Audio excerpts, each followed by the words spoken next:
Can Coventry get themselves a Wembley redemption after a couple of heartbreaking trips to the National Stadium over the past couple of seasons? They are going to have to go through Sunderland to get there, who pretty much can offer plenty of Wembley heartbreak stories and playoff heartbreak stories generally. We'll go through the playoff history of these two who meet tomorrow night in the 4th versus 5th semi in just a minute. It fascinates me how these two have got into the playoffs, though. Must be quite a unique mix to have Sunderland, who have kind of known they've going to be 4th for, 6-8 weeks now already, and frankly, rested or rusty, feel a little bit rusty going in. We don't quite know what to expect, and Coventry certainly didn't expect playoff football when Frank Lampard took over from Mark Robinson. They were down in 17th. They shot their way up in to the top 6. Little teeter at the end, but then took the top 6 spot. Not only the top 6 spot, but they took the 5th place spot as well in terms of avoiding that Sheffield United side in 3rd with the 92 point on pitch total. In terms of the Wembley redemption, obviously Coventry got to the final a couple of seasons ago and lost to Luton after extra time, after penalties, on sudden death. What a way to lose at Wembley. Absolute heartbreak there.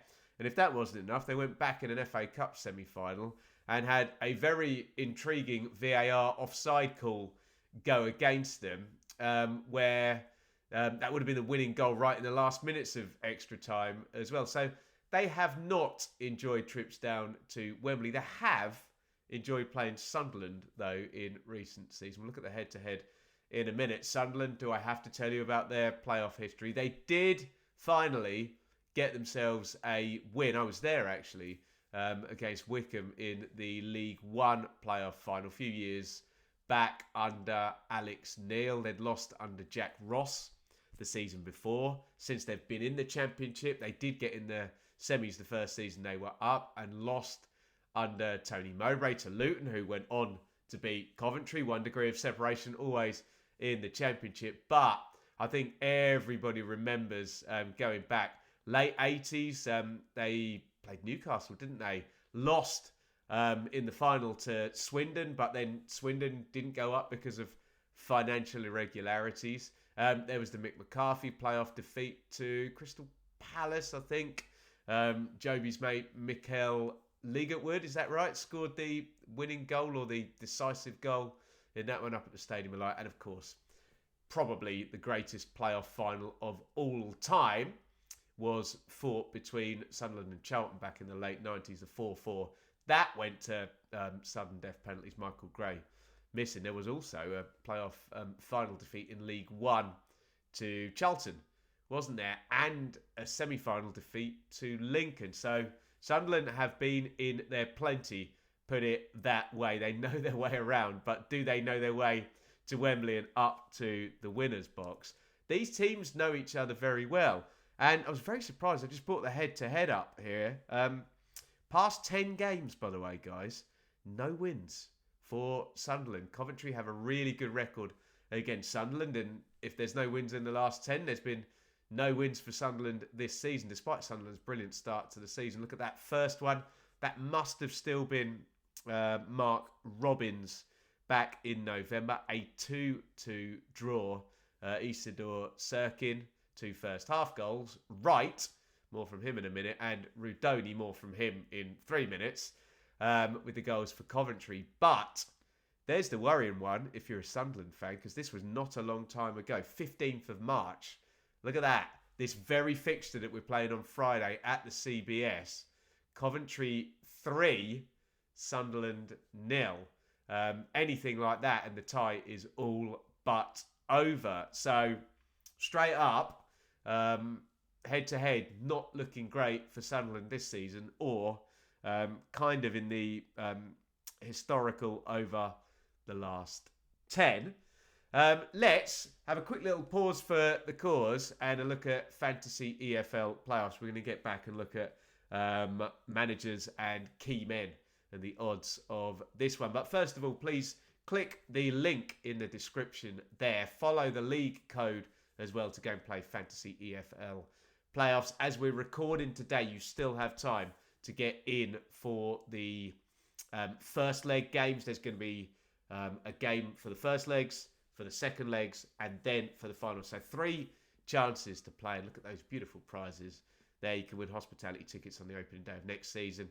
1 year's worth of Now TV subscription, home and away shirt as well for your EFL club. Get involved, as I say. Link is in the description to let them know I've sent you. And then the code is to sign up to the Benjamin Bloom Football Channel League, where you can play against me. And I'm going to give you a real helping hand, because there is my team for the first games there. Mannion of Charlton, Horsfall and McFadzean are my defenders. Ruddock in this very game we're talking about, and Hamza, former Coventry player, then McGoldrick, Kelman, and my 2 team picks are Chesterfield and Charlton in League 2 and League 1 for the first semis. And there is indeed the Benjamin Bloom Football Channel League. You can follow the code once you've followed the link down there, and go and get involved. Fantasy EFL playoffs. The algorithm on FootMob gave me these 2 as the key men. I mean, that's up for discussion. Matt Grimes, who came in halfway through the season to Coventry, metronomic keep ball central midfielder, lovely left-footed player as well. Grimes has come in and sat in that Coventry central midfield. However, we already mentioned Haji Wright with the hat-trick in the previous appearance, and Jack Rudoni as well in kind of higher midfield 8-10 position, arriving, scoring headed goals. And as I said to Sam Parkin on the Championship check-in, he's got the right manager as a player who arrives late and finishes. So maybe there's arguments for different key players. Let me know yours in the comments. Sunderland's, interestingly, has come up as Trey Hume, the right back. Scored a couple of goals recently, actually, for Sunderland as well. I would be more interested in Enzo Lefebvre, who obviously came in, looked really, really good, proper flamboyant, match-winning type player off one of those inside wing positions, but then got himself injured. He has worked himself back to fitness. There's obviously then Joe Bellingham, who maybe has had a bit of a quieter second half of the season. Chris Rigg, the wonder kid, easy for me to say. I'm very interested. Mayenda, maybe in over Isidore up top for Sunderland. But yeah, let me know who your potential match winners are in this one as well. In the dugouts, Frank Lampard and Régis Lebris.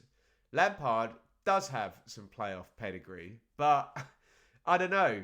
You can almost pay lots of heed to it and then completely disregard it, because Lampard was the Derby manager in that epic semi-final where they were 1-0 behind from the first leg, then 1-0 down going into half-time.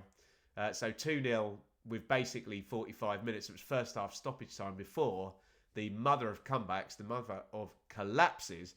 And that's why, on the one hand, you could say Frank Lampard, yeah, he was the last manager of a 6th place team in the playoffs to actually get to the final back in 2018-19. But can we read anything into it? Because it was the most astonishing playoff game, and potentially the most astonishing collapse of a club, a team, a stadium that I have ever seen. I was there in the flesh. So yes, a good experience for Frank, but repeatable?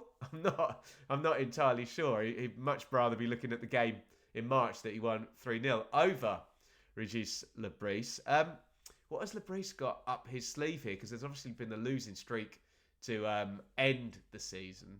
I think, having done quite a few Sunderland watch-alongs, particularly where they've been in head-to-heads in away games as well, really nice, tight 4-4-2 shape behind the ball, which should work well for tournament football. Remember, they went to Burnley and they should have beaten Burnley. Did Burnley go unbeaten all season at home? I think they might have. Sunderland should have won there, obviously, with the 2 penalties that they failed to convert. I don't know. is it going to work out? Is tactically for a tournament game, Lebris a better bet than Lampard? Is Lampard more a process season type manager? I don't know. We're about to find out across the semi-finals, aren't we? What we do know is that this Coventry side makes defenders defend, don't they? Most goals from crosses, most headed goals, I believe, as well. So that will certainly help you if you can leverage set plays and home form. And it should be a noisy one at the CBS. Then we shall see. That is from our friends at Boyle Sports.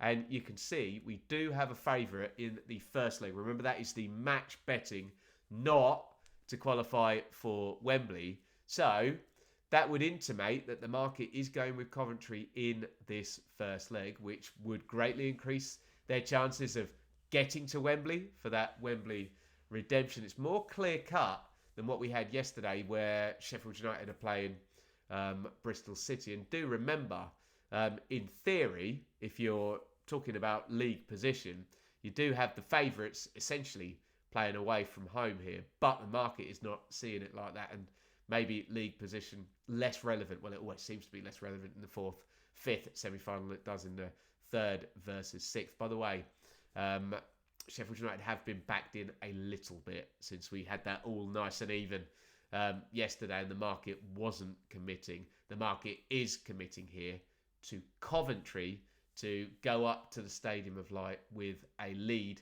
in their back pocket. There we go. Can Coventry get a Wembley redemption?